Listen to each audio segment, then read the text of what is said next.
You can. Yeah. That's the whole thing. In fact, I try to warn people who say, "Oh, I want to learn more. I want to learn more." I say, "Listen, when you start down that path to truth," I said, "I can tell you this: you can always stop, but you can never go back because once you know something, you can't unlearn it." Okay. And let me tell you something about 9/11 and the Kennedy assassination. See, the Kennedy assassination was kind of that thing for me because it happened in my backyard. Yeah. And it happened, and there were people there that I knew, and in Dignity Plaza. And then in my course as a newsman, I talked to people involved, the cops and the city officials and blah, blah, blah. You know, I was good friends with Jim Wright, and who was in the motorcade. And I worked with newsmen who actually worked on the case. You know, I met Jack Ruby prior to the assassination. I knew who was running Dallas, and I knew what the politics were, and yet I wasn't directly involved in it because I was just a young college guy. But let me tell you something. Right after, about 15 years after the Kennedy assassination, it was just considered impolite to even discuss it in company, in good company, okay? And we're going through that same period right now with 9/11. Yeah. Most people, I don't want to talk about that, and let's don't discuss that. You know, it's really terrible because now, and this is the people who are behind these events, this plays right into their hands because what happens is then 15, 20 years later, then younger people come along. They don't have the emotional attachment to it, so they go, well, let's look at this. Oh, holy cow, look at this. It was an inside job. There was more than one gunman. Something's going on here. But by then, everybody goes, oh, that's on news. Who cares? And like right now, here we are 42 years after the Kennedy assassination. And I tell people, hey, Kennedy was killed as a big conspiracy. Okay. And it was covered up at the level of the federal government. Well, it's the same thing I've been trying to tell people since the late 60s. But then I was a nut, and now everybody goes, yeah, okay. Yeah, no, I hear you. But what gets done about it? Nothing. Well, at least to the church committees, you know, to their, I don't even know how to say it. I can't even give them props for it because they didn't follow up with any of it. They had their little house assassination. They said, okay, you know, Robert Kennedy, John F. Kennedy, and Martin Luther King were killed by conspiracy, but whoops, it doesn't look like we can do anything about it, and we can't pursue it further. But at least they copped to it. Well, they did. They did. In fact, see, a lot of people don't understand that. The last official word of the federal government of the United States in regards to the Kennedy assassination is that there was a second gunman, according to scientific evidence, plus other evidence, that was shooting at him from the infamous grassy knoll. Yeah, the acoustics and whatnot. Exactly. And that he was killed probably as a result of a conspiracy. But we're out of time and money, and we don't know who that guy was, and he probably missed. So it's still Lee Harvey Oswald with 3 shots from the Scuba Depository. I mean, it's really nuts.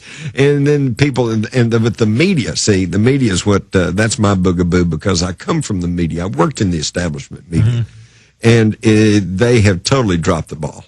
And it's not entirely their fault, okay? They have been bought up. Everything we see and hear now comes filtered through one of about 6 multinational corporations that are many of their ownerships not even Americans, and they control everything we see and hear. And I'm not just talking about news. I'm talking about movies, magazines, everything. Billboards. The movies are cable, like satellite. Out of control at this point. I mean, Batman, where we got this whole police state grid in the. He basically at the end. I don't know if you saw the latest Batman.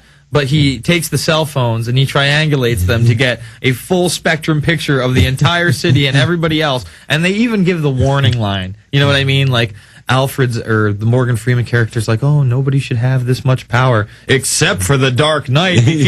Because he's the good guy and he's here to protect you. He blows it up or something. Yeah, he destroys it. God. But what they're trying to tell you folks is the technology is out there. If you have a cell phone and you know that your cell phone is sending a signal to a satellite or a cell phone tower and that it can send a signal back, that means they can listen to you. They can track you anywhere. And this is known technology. Yeah, well, you know what? Okay? I point out to other people. Be thinking about what they're not telling you about, which is probably 20 years ahead of this. Yeah, I forgot to give this to Jones, but he's going to want this story. In the UK, they now have put trackers, GPS trackers on 20 different patients with dementia, and they're trying it out as a new program. But I often just tell people, look, go to eBay, type in microchip, implantable, and pet. And for literally $9.99 plus $3 shipping, they will send you one. You can do it yourself. You have the kit.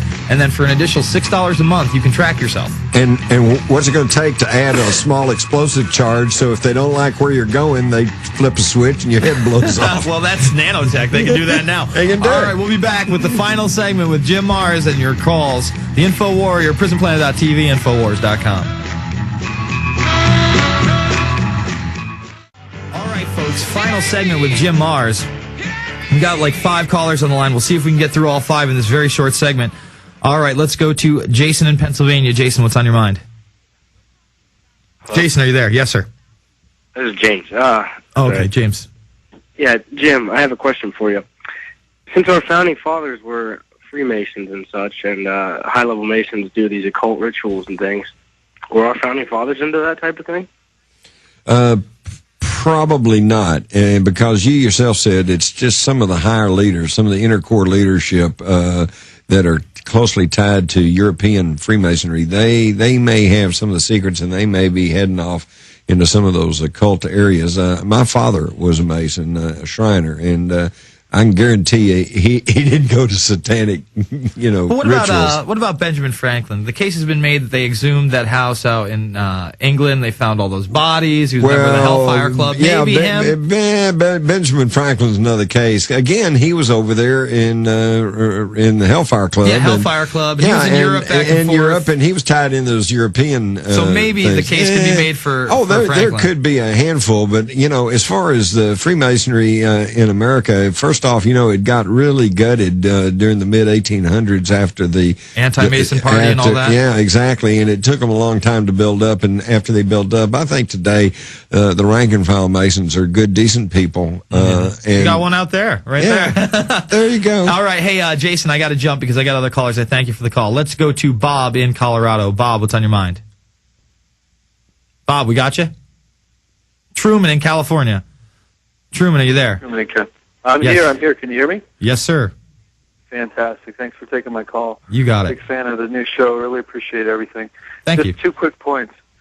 Number one, I work in the medical marijuana industry out here in California, and I'm very proud of the progress that we made. I just want to make a quick point to this. That it seems like every time we make positive advances forward, it seems like it's an information grab for DEA, FBI, CIA, and other communities, including the Department of Motor Vehicles, because they started recently suspending driver's licenses of people who actually went and listed themselves as users of medical marijuana. Well, the federal government is willing to come after you guys, even though you have state legislation that says, hey, we're allowed to do this. There's a great movie out there called Super Jaime, which is kind of in the backdrop. The federales come in and shut down all these legal shops. Jim. Well, I watched all that, and, the people in California, and congratulations, caller, you guys really did a good job. And the voters, the people, said, we want medicinal marijuana. True democracy. Okay, that's democracy. And then I remember this happened about the 1st of June. The federal government said, well, the people have spoken, and, the news media is asking them, are you going to go after them? And they're going, well, the people have spoken. And less than a month later, they were raiding the medical marijuana clinics. It's insane. It makes a joke and a mockery out of freedom and democracy. The holders actually flip-flopped his position several times. There on the front page of yesterday's paper, it said, oh, no, we're not going to go in and raid these dispensaries unless they're breaking state and federal law. Well, there you go. The federal law is what, well, here's what you've got to do. What you've got to do, now you guys got to work with the state legislature that says if there's an issue voted on by the people of California, any federal law, directive, or policy is null and void, and we've got to regain control over our local communities and our local states. Absolutely. Truman, I thank you for the call. Let's jump to Steve in Texas. Steve, what's on your mind? Yes, Steve. Did we drop Steve? Bob? No? I'm here. Oh, yeah. All right, go ahead, buddy. All right, Jim, I just got on watching your interview today with Alex. I was going to ask you that little detail you dropped about the document you got from the CFR website about, I think it was Bush Sr. getting a Henry Kissinger Award on that lake. No, that came from Fox News. That was on the mainstream media. Really? Yeah, they had a big thing honoring George Herbert Walker Bush. They said he was the man most responsible for the reunification of Germany. So apparently he did more for Germany than he did for the United States. But the thing that really got my attention was this award was at the American Academy, and it was on the shores of the Wannsee Lake. And, of course, the Wannsee is where they had the Wannsee Conference of 1942, where the Nazis decided on their final solution, the extermination of the Jews and the homosexuals and the intellectuals in the concentration camps. And the communists and the gypsies and everybody else. And homosexuals, everybody else, Yeah. So I don't think it was just coincidence that this thing was on the Wannsee. Jim Mars, what an incredible 90 minutes. I want to thank you so much for doing the show. Alex wanted me to spray you with some of this spray right deodorant? Here. No, it's actually, you're a terrorist compared to this, so it's empty. It's compressed air, folks. We'll be back after this. It's the InfoWarrior, PrisonPlanet.tv, Infowars.com.